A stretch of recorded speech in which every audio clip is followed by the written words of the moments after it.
The NBA season is around the corner. Y'all, I can't believe it. Yeah. Okay, as an NBA analyst, take machine analyst work. Like, what are we looking forward to let's get from the you? quote cards quoting. Are you going to be plastered on our Instagram? Carmelo Anthony says. No, I'm not a hot takes guy. Okay. I'm a perspective guy. Okay. You know, I tell my story and I give you my why, right? We have this thing where we don't do it here either, right? But it's like we don't say things on air that we can't say to you in your face, right? So that, you know, we established that early. So now we can talk the game, we can talk basketball. We ain't talking character. We speaking actual facts, and we speaking the actual game and things that happen within the game. Mindset, you know, I like to speak about the mindset of the game, what it's like coming into New York to play the Knicks when they on an 8-game winning streak, right? And you got a chance to stop that winning streak. Like those type of conversations is like my perspective on this. So obviously we're in New York. Y'all, the amount of people that have said to me, it's a bus year for New York. Championship or bust. Yeah. For New York and Cleveland, honestly, coming out of the East. How you feeling about it? Cleveland is do or die. I don't feel like the Knicks are do or die yet. Cleveland is do or die. You won 64 games last year, right? You done hit the wall 3 times. You hit the same wall 3 times, right? You can't get over the wall. For whatever reason, you hit the wall 3 times. You can't hit the same wall 3 times and don't make adjustments. You just can't do that. You come back, you won 64 games last year. They say you get punked by Indy, right? That's what's going on. You going into this offseason, reading, hearing everything, because you ain't cut your phone off. You online. You see what's going on. You see what's happening. Mental toughness. Where's our mental toughness? They can't do nothing better than they did last. They defend. They do everything. They score. They shoot. They defend. Scoring a bunch of ways. Yeah. Number 1 team in the East. So now the tweak that you come back with is, and Kenny Atkinson, coach, said we about to make some tweaks. I'm making little tweaks. Okay. The tweaks is the mentality. Like, are we mentally tough to win 64 games again this year, but do the same thing in the postseason? Can we sustain that mental toughness throughout the postseason? Right? What is Mobley going to do? What's the step Mobley going to do? Because if Mobley go from 18 to 23, he's an MVP candidate. I think he's the guy that has the most to do with their success this year. I think Donovan Mitchell can take you only so far. As great as he is, he's a spectacular player. I just seen in the 2 of the last 3 years, he's run out of gas simply. And as good as he is, I think for them to take that next level, Evan Mobley has to be the guy. MVP, like, he has to be the dude who makes that Anthony Davis type leap where he's like, yo, as long as he's on the court, you have a tough time of beating that team because he does everything on the court. He can defend more. He's the better defender, a more capable scorer, can stretch the floor out, all that type of stuff. And then now you still have Donovan Mitchell being a very good scorer, a guy who can go through in crunch time. You got Lonzo Ball, who I loved as a pickup, He's coming the off key. the bench. You know what I mean? I think Lonzo Ball is the key. I think a healthy Lonzo Ball helps them a lot. Oh, The key, though? He's a major key to Cleveland's success. More than the key, like X Factor key is all the same. Same shit. All the same shit. That's all the same shit. How much he playing? How much he playing? How many minutes he gonna average this year? He not gonna play back to back, so we know that back to backs is out. All right. Lonzo Ball played 20-something minutes a game. I got 18. I got less than 20. Less than 20 something a game?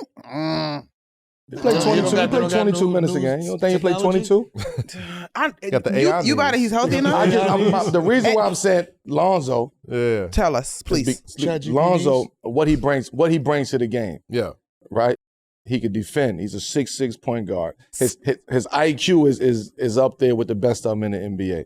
Floor general. He sees everything. He's a floor general. He can score the basketball if he have to. Now he got to be a little more consistent with his shot. But if we get 70%, 60-70% of Lonzo Ball, of what we know he can do, his capabilities, that Cleveland team is dangerous. On top of Mobley taking that leap, he got to take that. He got to take that next step. I think it's 2 parts with Mobley. If Mobley get that tray ball, if he get the tray ball down pack, he's unstoppable. He could do all that. With me, my thing about Mobley is he tough enough to go through this and want that? Do he want that from a toughness standpoint? Do Cleveland want it from a toughness standpoint? I mean, he has to at this point because as good as he is, looking at that Eastern Conference, you're going to have to either deal with Towns, who has a lot to prove. You got Banchero, who is in Orlando, who I think is going to be really good. You got the Detroit Pistons, who are just physical for sure from top to bottom. I got them 3. You got what's up? You got them 3. I got Detroit. I think Orlando and Detroit 3-4 as a 3-4 one of the 3 resident Knicks fans here. 3-4. As far as Eastern Conference teams that I worry about, Orlando, Detroit, the 2 teams I look at, like, they're going to be an issue. Physical. They're definitely going to be an issue. As long as they stay healthy. Yeah, if you watch last year, you know that's coming. Yeah. The one Orlando I think that would have been better last year if they were healthy, I think. Who you say? I think the one that's sneaky this year is Atlanta. So okay. All right. No. I have to. We trust the Porzingis' health? I agree with you. If I want you to continue speaking on that, elaborating on that. But I want to say I agree with you. I think trade gonna be what it is, whatever. Yes. But I do think that the organization has shown you got to get in line because we paid Quinn. Yeah. I like the type of athletes they have. They got versatile. They got size. If Trey is playing good ball and not shooting you out of a basketball game, they're gonna run the floor. They have the ability to defend. Like they got a bunch of prototypes that have multiple positions. Now I don't know how beautiful the offense is gonna be, but they should be able to defend in my mind. Atlanta's going to be the sleeper team in the East, like just to me, because to your point, they have the length on the defensive crazy, end, yeah. Right? Daniels, Johnson, I love him. KP. You know, you put them 4 around Trey and just let Trey go out there and do what he do. On the defensive end, now Trey have protection. Now he can take a little bit. All them gambles that he take. Yeah. He can do that with them guys back there in the paint, defending, passing lanes. And those guys is actually really good. Daniels is nice. I think Johnson is nice. I love Johnson. Johnson's really good, but I think Porzingis, for the past several years, like his impact is so, like, I think it's a little understated, right? Like the Celtics were already good. When they got Porzingis, that put them over the top. It was like they are difficult to beat, not just because the numbers. I don't think the numbers really tell the entire story of how effective KP is. But what he does on the court as far as like blocking shots, stretching the floor, giving those wings ability, space to operate out there, like him just being healthy and able on that court changes the dynamic of any team he's on. Yeah, they're going to defend, man. That's the thing though, man. Like, they're going to be good. Being healthy and able, they're going to be good, bro. Visibility. So hear me out though too, y'all. I don't think Boston's going to be bad. Like I still think Boston has the potential to. I think Boston's going to be plucky. Shake some shit up. They're going to be plucky as hell. I love your take. I'm not saying champions, but like you can't ignore them. They're not going to hit the basement. But I don't think Boston is going to be as bad. No, I don't think so people either. are giving them. This year is an opportunity for JB and Derek White, but for JB in particular to put that white hat on. Yeah, you've been wanting it. You've been wanting to be that guy. Here's your opportunity to see if you can lead a team. Because we haven't seen it yet. That's not taking nothing away from your game, but here's an opportunity. It's unfortunate that this is how you got it, but now you get an opportunity to step over and drive the truck now. You was driving on some days. You was driving the truck on certain days. You had the keys. Now you have to drive the truck. Hold on, but with lower responsibilities too. And that's what I'm about to ask him. You the white hat. You already got a chip. You know him. Does he want that role? I think he wants that. He want that. So I think it's the best role to be in. I believe in JB. I believe in JB. I think it's the best role to be in because one, like I said, the expectations are lower. There's no Jason Tatum. Everybody, like the team is going to be completely different. It's not lower for him. I'm saying they're already I don't think there's any realistic expectations of Celtics championships like there were in the past 3-4 years, right? Brown, as good as Tatum is, and we all look at him as the white hat of the Boston Celtics, as great as he is, he's always had Jaylen Brown next to him. So I don't think it's necessarily fair to see if he could truly be the white hat on his own. Why not? Without Tatum. But why not? Because why not? Why not? Because Tatum got to prove it with Jaylen Brown as his Robin. You already feel like there's that you splitting the white hat over there anyway. Yeah. But you already feel that way, not in a negative way, but you the guy too. Right. Like, let's not downplay that. You that nigga. So if I got an opportunity to show the world that I can lead this, then there's opportunities later. You get what I'm saying? If that opportunity arises where you have to go somewhere else and lead a team, this is your auditioning to show the league that you could be the number one. You could be the number one guy and lead a team. He's getting paid a supermax. I hope the league knows what he's getting. But he gave him a supermax along with another supermax. You get what I'm saying? Right. You got two Supermans that's going. Let's keep it a bean. When they show the commercial on TV, they're showing Jason Tatum. Yeah. You know what I'm saying? And like Luka Doncic. They can say as much as it doesn't affect them, but they're not showing Derek White. Yeah. That's no disrespect to him. They not showing Anthony Simons. They not showing those guys when we go NBA Showtime.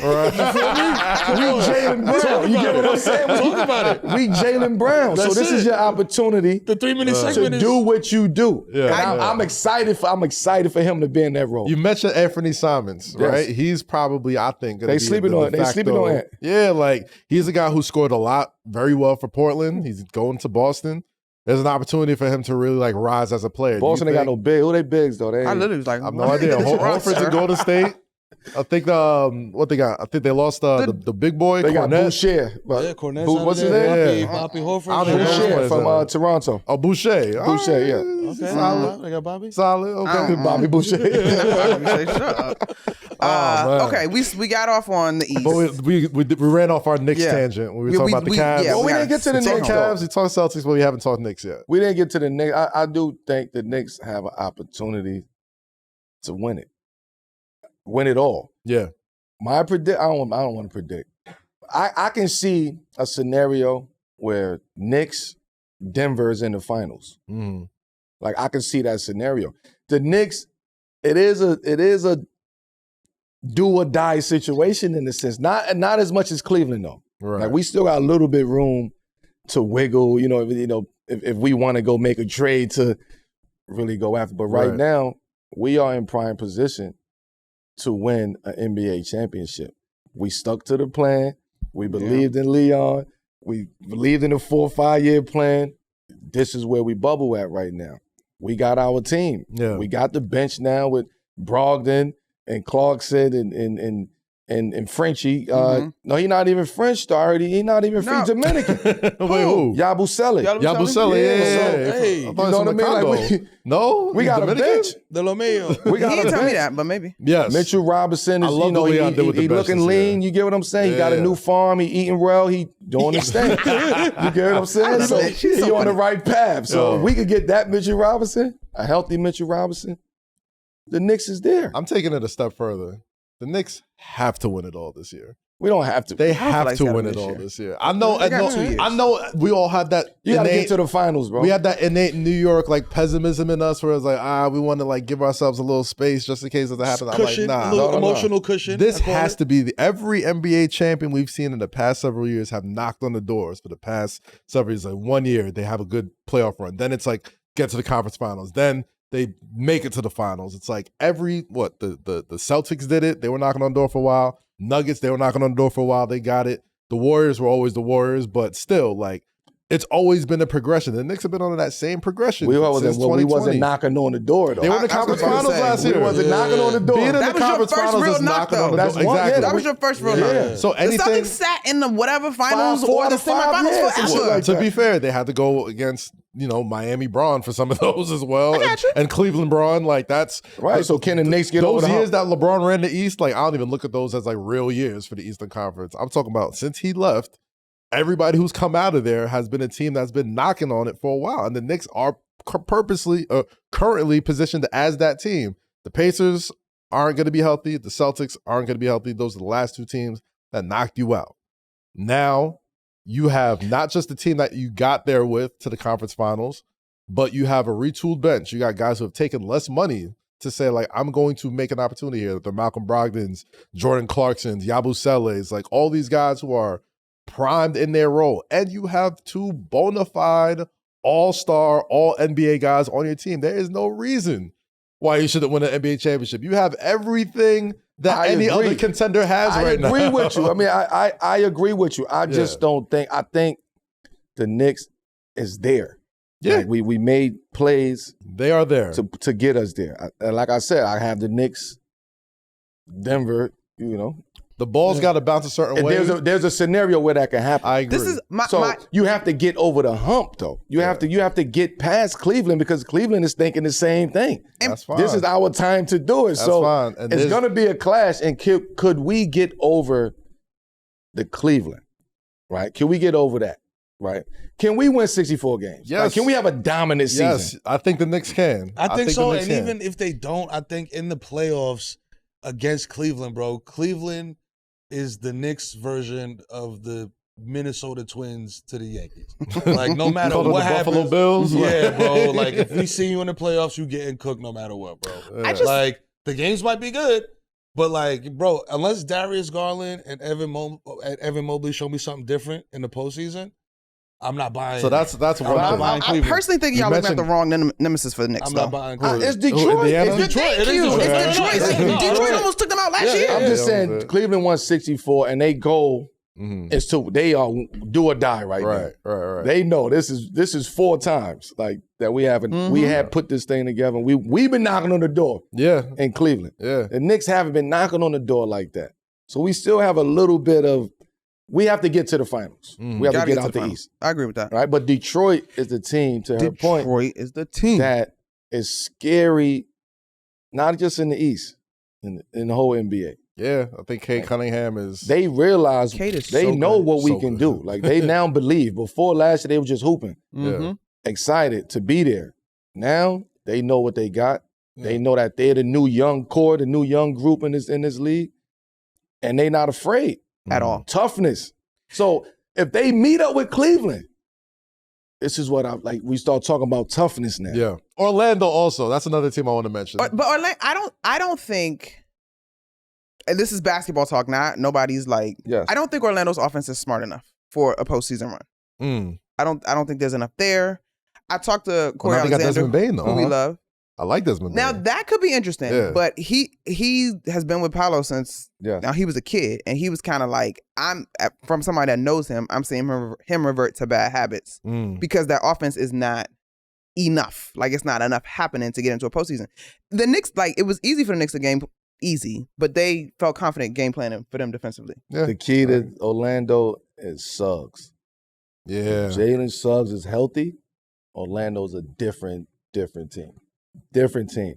Franz Wagner he's coming off a hell of a summer. Franz his confidence is certain nights Franz look like the best player on that team. Now we got to start. Now we got to start doing the same thing that we was doing with Ant to Paolo. Right? He's in that class now to you. That curve. Slow down. I'm asking. What? No. You ask me. Young star who have an opportunity to take a major leap. Right? This is the year that Paolo has to take that major leap. You already established yourself as the type of player that you're going to be. Now let's tighten that up. Let's get a different mentality. They got a team now. Yeah. They got a good coach with Coach Maul down there. Bane coming over there was a hell of a pickup. Yeah. Jalen Suggs will be healthy.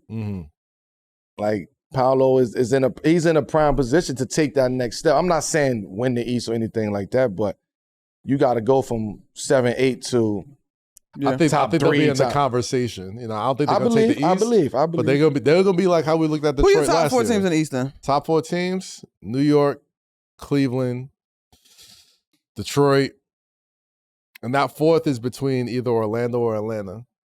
I probably lean towards Orlando. Just because I like Franz Wagner a lot. Like, he was hurt a lot of the year, but when he was on there, he made that team more complete. And I think the guard logjam that they had last year, they got Cole Anthony's in Milwaukee now. Yeah. So, like, Suggs is your guy, and you brought in Suggs Desmond Bane. Suggs is really good, bro. Suggs is really good. And you got Bane, who was a grown-up, who was like somebody who could, like, you talk about, you know, not having a smart enough offense. Like, that's an adult in the offense right there. They got firepower, man. Orlando got firepower. You just got to pay attention. If you look at their roster, you be like, oh shit, like they tough on paper. Yeah, like, yeah. If I can count on Porzingis' health, I might have him. I don't think Orlando is ready to. I don't think Orlando is ready to beat New York or Cleveland yet. Nah, I would put Atlanta in my top 4 before I put Orlando. personally. If KP's healthy. If he's healthy, I'm with you. Yeah, that part. If he's healthy, I'm with you. But But if he get the flu or some shit, yeah, help me out. if he get another mystery illness, it's bro. I don't know. Yo, he got tonsillitis. He's out for the season. What, bro? Nah, we not. I'm out.